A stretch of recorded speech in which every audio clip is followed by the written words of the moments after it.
안녕하세요. 안녕하세요. 네, 미래 입시 연구하는 친절한 준서 씨입니다. 네, 이용준 선생입니다. 오늘은 이제 수능 이후에 이화여대 그다음에 고려대 입시에 대해서 저희 이용준 선생님하고 좀 이야기를 나눠 보려고 하는데요. 이화여대, 고려대 저희 송유하는 학생들이 많이 지원을 하는 학교잖아요. 성적대로는 좀 어느 정도 학생들이 지원하나요? 2, 3, 4등급.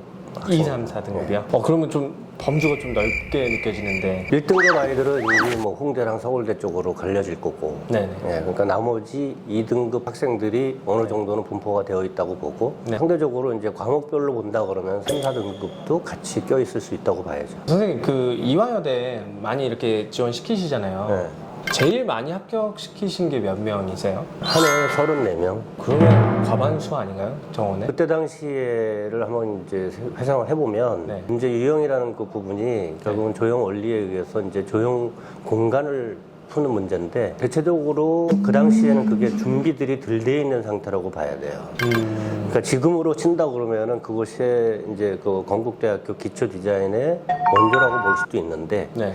이화여대학교에서 사무를 이용을 해서 그 관계를 통해서 공간을 조형적으로 어떻게 접근을 하는지 네. 그러니까 그 부분 때문에 상대적으로 예고 학생들이 그 당시에 많이 갔죠. 개인적으로도 많이 붙였지만은 네. 선호예고에서 제일 많이 붙였었던 기억이 한 80명, 90명 같은 것 같아요. 알고 있다 없다의 차이가 상당히 크다라고 보는 거죠. 문제에 대해서. 예. 지금도 기초지단도 뭐 한 10몇 년 지금 같은 방법으로 입시를 치르고 있는 것처럼 그 당시에 이화여대 그 문제 유형 자체가 네. 예를 들면 과거에는 정물대 위에 정물을 차려주고 네. 거기에서 구성을 하는 방식이었다 그러면은 변화가 생기면서 정물대가 사라졌어요. 네, 정물대가 사라진 상태에서 화면을 구성을 하는 거기 때문에 사물들의 어떤 그런 그 방향성과 그 관계에 대한 어떤 이런 부분들 네. 그런 부분들에서 아직 선생님들이 파악을 못하고 있었던 시절이기 때문에 제 입장에서는 그러니까 준비를 많이 했었던 입장에서는 아이들의 어떤 그런 결과를 많이 만들 수 있었다 이렇게 생각을 하죠. 일반고 학생들이 이대고대 실기를 준비한다 했을 때 많이들 이제 걱정하시는 게 예고 학생들이 너무 넘치는 학교 아니냐 그런 우려하시는 학부모님들이 되게 많아요. 예고라는 거 자체는 이미 그 규모 자체가 작거든요. 네네. 그 안에서 합격률로 친다 그러면은 상당히 많아 보이는데 그 외에 나머지 부분들이 전부 다 인문계 학생들이기 때문에 점수 분포도로 봤을 때 걔네들이 더 높은 아이들이 또 많다고 봐야죠. 예전에는 이대가 가군에 있고 네. 고대가 나군에 있었잖아요. 네. 같이 지원하는 학생들이 많았는데 현재는 고대가 같은 가군으로 이동을 해오면서 선택을 해야 되잖아요. 그 선택에 대한 기준을 그냥 학생에게만 맡기시나요? 아니면 좀 이렇게 선택을 하는 데에서 좀 조언을 해주시나요? 학생 본인의 어떤 그런 그 의사에 100% 맡기고 여대 가는 걸 싫어하는 학생들은 고대를 선택을 하고 네. 또 고대는 또 그 레벨 자체가 고대라는 어떤 그런 그 타이틀이 있기 때문에 네. 그런 쪽을 또 선호하는 학생들도 있고 처음부터 이제 이대를 생각하는 학생들은 큰 변화가 없어요. 만약 제가 학생이면 제가 여학생이에요. 네. 그럼 어디 추천해 주실 거예요? 이대 가라고. 네, 알겠습니다. 이대랑 고대가 네. 이게 가나군에 있을 때는 네. 좀 제 느낌에는 좀 유사한 부분이 있었는데 나군에 서울대가 들어오고 하면서 이대가 그 영향을 받았는지 조금은 방향성이 또 달라진 것 같아요. 이대랑 고대가. 서울대가 이제 낙원으로 가버렸기 때문에 네. 특히나 올해 수시에서 서울대를 지원을 할 수가 없었기 때문에 네. 학생들이 학과의 비중을 상당히 높게 보고 네. 실기를 안 하고 있죠. 학생들이 지금 실기를 상당히 많이 해야 되는 그 시기인데 수시에 서울대 봐야 되니까. 그걸 지금 안 한 상태에서 정시로 넘어가고 네. 그러니까 정시로 넘어가니까 결국은 수능이 관건이 돼버린 거예요. 네네. 수능을 못 보면 서울대를 볼 수도 없는 상황이 돼버리니까 지금 대체로 다 수능 준비를 해서 그 결과를 기대를 하고 있는 거죠. 그럼 이번에 수시 때 홍대 추가 합격률이 전년보다 좀 높을 수 있겠네요. 그렇죠. 네, 포기하는 학생들이 생각보다. 네, 네. 기초 디자인을 지금 지속하던 학생이 수능 이후에 좀 성적이 올라서 이대 쪽으로 전향을 하고 싶다라고 한다면 가능할까요? 예. 그러니까 대체로 네.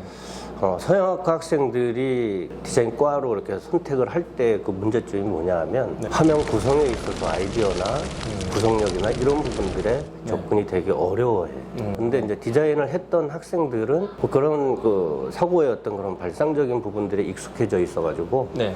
뭐 좋든 안 좋든 어쨌든 그 화면을 구성을 해 나가는 부분에서 방향을 제시를 해주기만 하면 그 학생들이 훨씬 빠르게 접근을 하더라고요. 이대고대를 지원을 시키시면서 이렇게 좀 팁이 있다면 좀 뭐가 있을까요?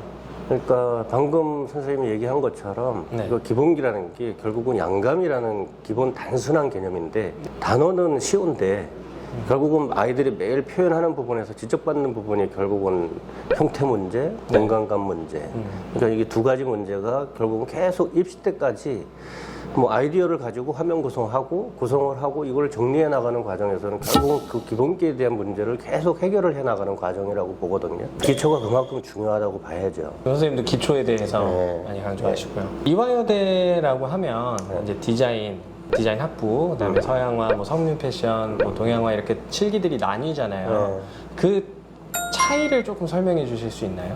과별로 본다 그러면은 일단 관점의 차이라고 보고 또 서양학과에서 이제 출제하는 어떤 그런 그 문제, 기출 문제나 디자인과 기출 문제로 봐도 결국 거기도 문제도 관점 문제고 결국 학생들이 그거를 풀어내는 부분도 각자의 생각에서의 관점의 문제라고 생각을 해요. 사전적 개념으로 봤을 때 그 단어에 대해서 우리가 문제를 푼다고 했을 때 단순하게 그 개념으로만 접근을 해버리면 안 좋은 결과가 나오는 거죠. 그러니까 그 관점에 대한 훈련을 많이 해야 된다고 생각을 하는 거죠. 아이들마다 평소 자기 얘기를 대화를 하듯이 평상시에 어떤 걸 하는 그런 부분들이 결국은 입시에서도 그런 부분이 영향을 주더라는 게 보이더라고요. 그냥 관점의 차이고 학교 과마다의 성향 차이는 없는.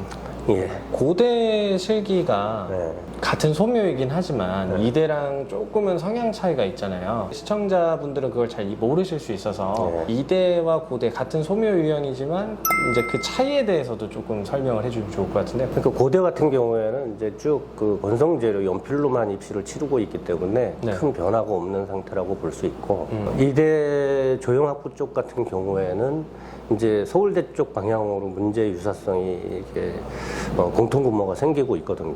하나의 어떤 그런 단어를 주고 아니면 이미지를 주고 그거에 맞춰서 아이가 어떻게 생각을 하느냐 하는 그 부분, 그러니까 관점 부분이 되는 거거든요. 그러니까 아이들의 어떤 생각은 다 틀리지 않아요.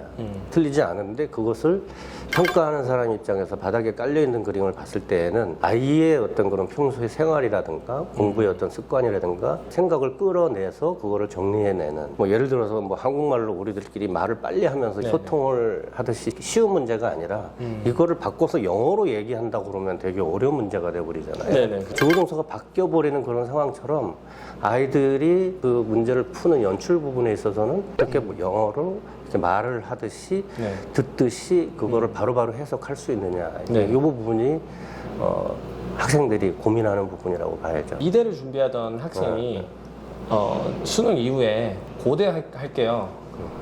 가능한 거죠, 선생님?